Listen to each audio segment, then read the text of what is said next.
Hello friends and welcome to learn easy. दोस्तों, भारतीय अर्थव्यवस्था की श्रृंखला का ये हमारा 11वां पार्ट है, 11th पार्ट है भारतीय अर्थव्यवस्था की श्रृंखला का। इसके पहले हमने 10 पार्ट कंप्लीट किए हैं और पिछले वीडियो में पार्ट 10 में हमने बात की थी परंपरागत ऊर्जा स्रोत की, और वो हमारा पहला पार्ट था परंपरागत ऊर्जा स्रोत का, और जिसमें आधारभूत संरचनाओं के अंतर्गत आता है जो, और ये दूसरा पार्ट है हमारा आधारभूत संरचनाओं का। और इस पार्ट में हम चर्चा करेंगे पेट्रोलियम, कोयला संसाधन एवं प्राकृतिक गैसों की। इनकी चर्चा हम इस वीडियो में करेंगे।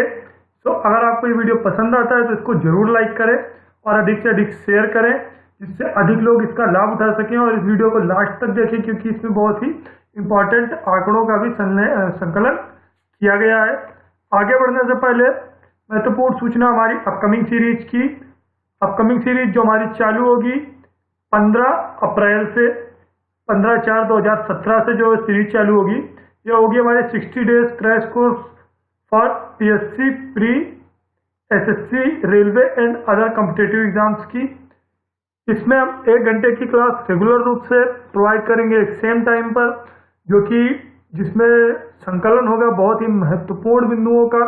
और हर एक पार्ट में हम सारे चैप्टर्स को, हिस्ट्री, ज्योग्राफी, इकोनॉमी, साइंस, सारे चैप्टर्स को, जीके जितनी भी है हम उसको इंक्लूड करेंगे। 1 घंटे की क्लास में हम मल्टीपल जो सब्जेक्ट हैं उन सबको संकलित करके एक वीडियो प्रोवाइड करेंगे। इस प्रकार से 60 डेज तक पूरा कोर्स कंप्लीट करेंगे सारे सब्जेक्ट्स की जीके का। तो ये चालू होगी सीरीज हमारी 15 अप्रैल से।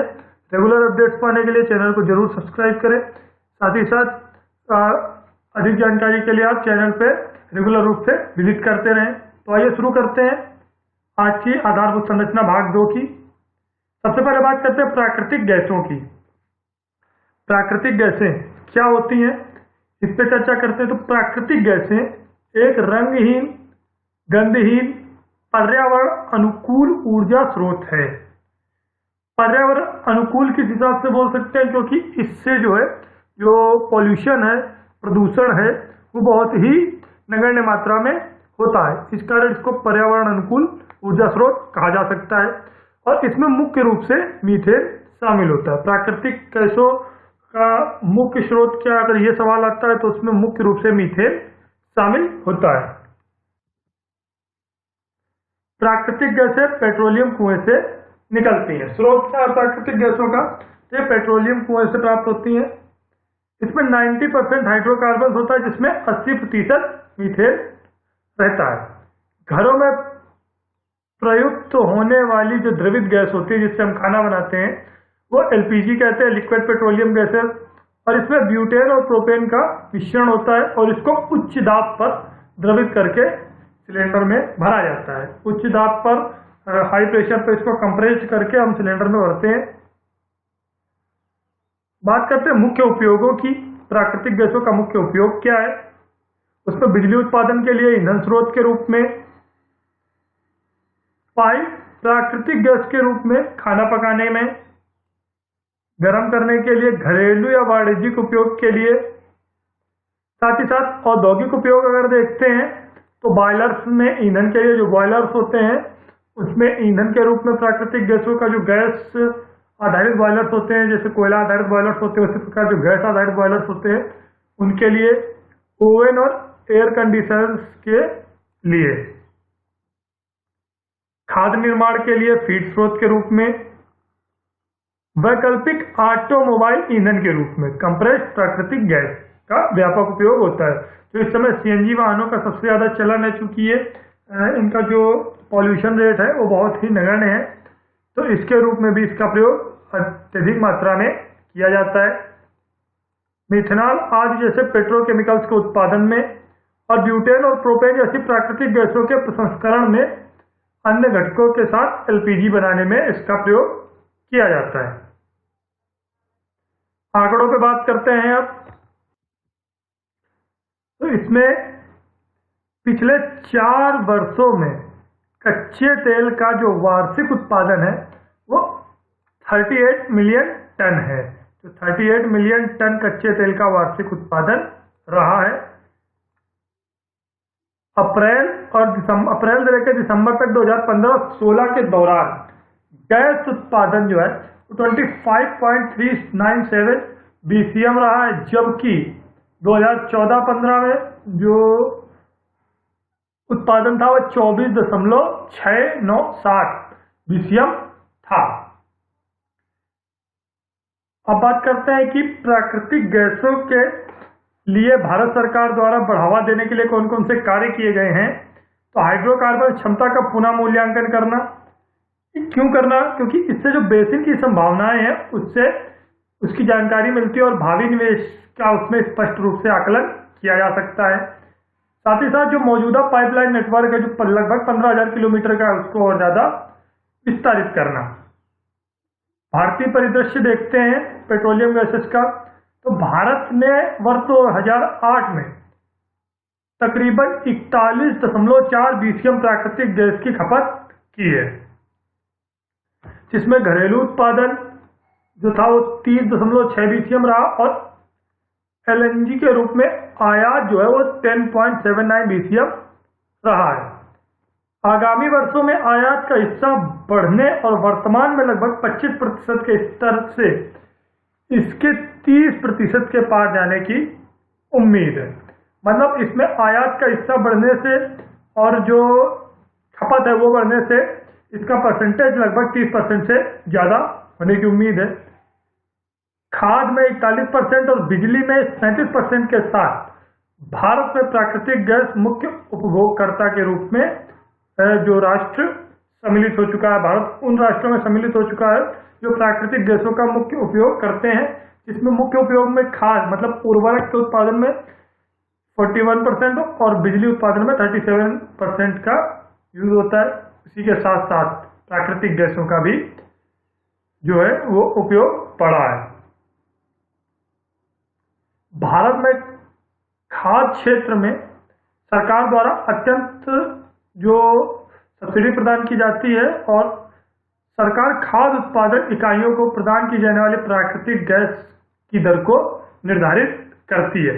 इसी के कारण जो है जो कि किसानों को उर्वरक सस्ते से सस्ते दर पर सरकार उपलब्ध करा सके, इसके कारण जो उत्पादक इकाइयां हैं उनको भी प्राकृतिक गैस निर्धारित दर पर प्रदान की जाती है। अब बात करते हैं कोयला संसाधन की। कोयला क्या है? तो कोयले की सबसे पहले बात करते हैं तो कोयला कार्बनिक पदार्थ है जिसको ईंधन के रूप में प्रयोग में लाया जाता है। जैसा कि सभी लोग जानते हैं कोयला एक प्रमुख ईंधन का साधन है। कोयला एक तरफ जहां शक्ति प्राप्त करने तथा औद्योगिक ईंधन का महत्वपूर्ण साधन है, वही विभिन्न उद्योगों के लिए कच्चे माल का भी स्रोत है।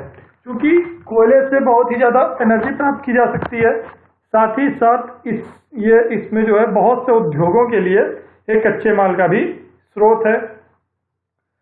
साधारणतः लकड़ी के अंगारे को बुझने से जब लकड़ी जलाते हैं और वो जब पूरी जल के राख होने से पहले उसको बुझाने से जो जला हुआ अंश बचता है उसको कोयला कहते हैं। और साथ ही साथ उन खनिज पदार्थों को भी कोयला कहा जाता है जो संसार के अनेक स्थलों से खानों से निकाले जाते हैं।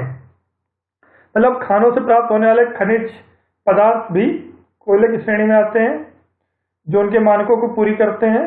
एक अनुमान के अनुसार भारत में अगर कोयले के निकालने की बात करते हैं प्रथम प्रयास की, तो भारत में 19,689 करोड़ टन कोयला निकालने का प्रथम प्रयास 1774 में झारखंड के रानीगंज कोयला क्षेत्र में हुआ था और यह दो अंग्रेजों सनमर और हेल्थिली ने किया था।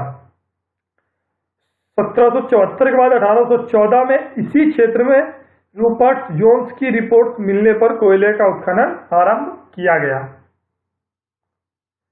अब बात करते हैं आंकड़ों की। तो 2014-15 में जो आंकड़े रहे वो कोयला उत्पादन का लक्ष्य 630.25 मीट्रिक टन रखा गया। अप्रैल 2014 में 426.7 मीट्रिक टन कोयला का उत्पादन हुआ। 2014-15 में कोल इंडिया लिमिटेड का उत्पादन 494.23 टन रहा और कुल कोयला आयात 137.6 मिलियन टन रहा। उत्पादन की बात करते हैं कोयला उत्पादन की, तो भारत के कुल कोयला उत्पादन का सर्वाधिक भाग गोंडवाना युगीन चट्टानों से मिलता है। ये महत्वपूर्ण पॉइंट है। भारत के कुल उत्पादन क्षेत्र का सर्वाधिक भाग कहाँ से प्राप्त होता है?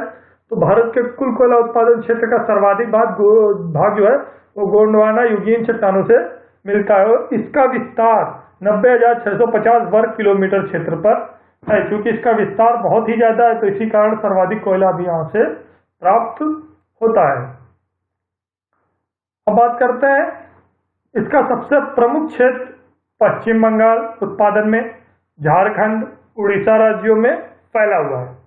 यहाँ से कुल उत्पादन का लगभग 76% कोयला प्राप्त किया जाता है, जबकि 17% कोयला जो है वो मध्य प्रदेश और छत्तीसगढ़ से प्राप्त होता है और लगभग 6% का कोयला आंध्र प्रदेश से मिलता है। गोंडवाना युगीन कोयला मुख्यतः बिटुमिनस प्रकार का कोयला है। ये सवाल अगर बनता है कि गोंडवाना युगीन में सर्वाधिक कोयला प्राप्त होता है वो किस प्रकार का कोयला है, तो बिटुमिनस प्रकार का कोयला प्राप्त होता है। इसका प्रयोग कोकिंग कोयला बनाकर देश के लौह इस्पात के कारखानों में प्रयोग किया जाता है। बिटुमिनस चूंकि एक बहुत ही अच्छी श्रेणी का कोयला होता है तो इसका प्रयोग जो है वो स्टील फैक्ट्रीज में किया जाता है। प्रायद्वीपीय भारत की नदी घाटियों में कोयला मुख्य रूप से प्राप्त होता है, जिसमें दामोदर नदी घाटी, सोन महानदी, ब्राह्मणी नदी घाटी, वर्धा गोदावरी, इंद्रावती नदी तथा कोयला पंचकांगन नदी घाटियां प्रमुख हैं। यहाँ से प्रमुख रूप से कोयला उत्पादन होता है। अब बात करते हैं प्राप्ति स्थल की, तो झारखंड में झरिया, बोकारो, गिरिडीह, रामगढ़, उत्तरी एवं दक्षिणी करणपुरा, औरंगा, हुटार, डाल्टनगंज इत्यादि क्षेत्रों से तथा बिहार के ललमटिया आदि क्षेत्रों में उत्तम कोटि का बिटुमिनस कोयला निकाला जाता है।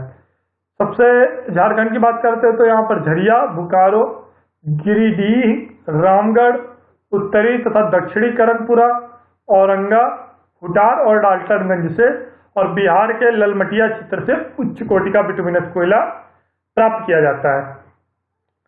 झरिया कोयला क्षेत्र 450 वर्ग किलोमीटर में फैला हुआ है। यहाँ से झारखंड राज्य का लगभग 50% कोयला निकाला जाता है। तो लगभग 50% कोयला केवल झरिया क्षेत्र से ही प्राप्त किया जाता है। गिरिडीह कोयला क्षेत्रफल जो है वो 2.8 वर्ग किलोमीटर है। यह बराकर श्रेणी की शैली में कोयला मिलता है यहाँ से। बोकारो क्षेत्र झरिया के पश्चिम में स्थित है। जो बोकारो क्षेत्र है वो झरिया के पश्चिम में स्थित है एवं इसका क्षेत्रफल 674 वर्ग किलोमीटर है। यहाँ पर 305 मीटर की गहराई तक 53 करोड़ टन कोयला होने का अनुमान लगाया गया है।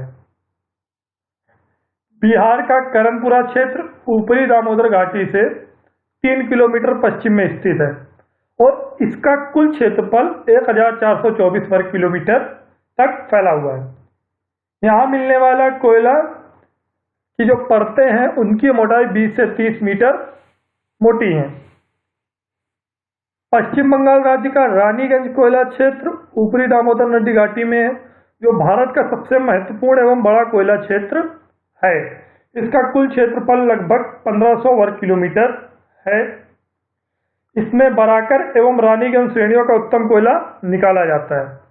इस क्षेत्र में भारत का लगभग 35% कोयला प्राप्त होता है। चूंकि ये बहुत बड़ा क्षेत्र है तो इस कारण यहाँ से लगभग 35% कोयला प्राप्त होता है। अरुणाचल प्रदेश के नामचिक नामकुम क्षेत्र से भी कोयला की खानें स्थित है और वहां से कोयला प्राप्त किया जाता है। तो फ्रेंड्स, इस वीडियो में हमने चर्चा की प्राकृतिक गैसें, कोयला संसाधन एवं पेट्रोलियम्स की, और भारतीय अर्थव्यवस्था भाग 12 में हम चर्चा करेंगे गैर परंपरागत स्रोतों की। रेगुलर अपडेट्स पाने के लिए चैनल को जरूर सब्सक्राइब करें। इस वीडियो को अगर आपको ये पसंद आता है तो अधिक से अधिक लाइक्स और अधिक से अधिक शेयर करें, जिससे अधिक लोग इसका लाभ प्राप्त कर सके। इस वीडियो को देखने के लिए धन्यवाद। फेसबुक पर हमसे जुड़ने के लिए लिंक आप इस वीडियो के डिस्क्रिप्शन में प्राप्त कर सकते हैं और हमारे पिछले वीडियोज अगर आपने मिस किए हैं तो उसके लिंक भी आप इस वीडियो के डिस्क्रिप्शन में प्राप्त कर सकते हैं, जहां से जाकर आप हमारे पिछले सारे पार्ट्स भारतीय अर्थव्यवस्था के देख सकते हैं। Thanks for watching. Thank you.